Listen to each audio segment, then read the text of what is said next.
Hello, I'm David Laws, and I want to talk about the story behind the story that I've just written.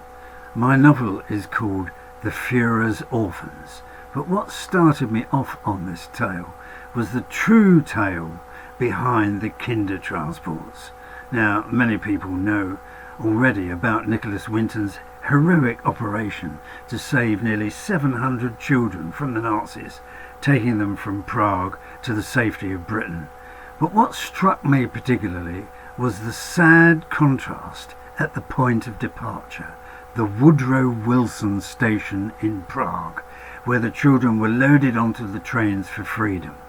Painful and tearful goodbyes had to be said inside the waiting rooms of this once beautiful example of Art Nouveau grandeur, named after the American president who championed independence for Czechoslovakia. But the scenes at the station in 1939 were anything but grand. Days of hope, but also days of desperation. Mothers and fathers were not allowed on the platforms or anywhere near the trains. The kids had to be taken by the hand of strangers and placed into their seats.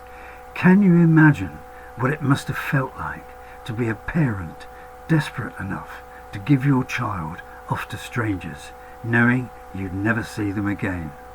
What a decision to have to make, realizing that you yourself had no future, that you were facing persecution, incarceration, ghettos, and possibly worse, and not wanting your children to share the same fate.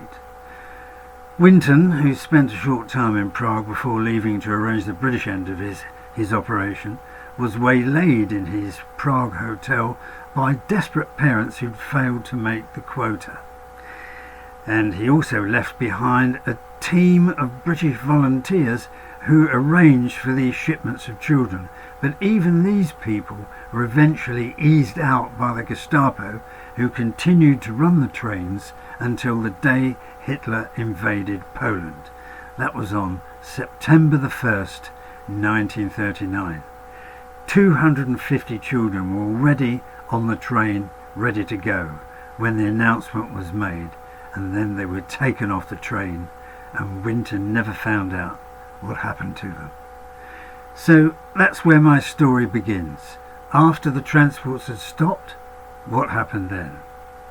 Families fearful of arrest, families dragged off to the concentration camps.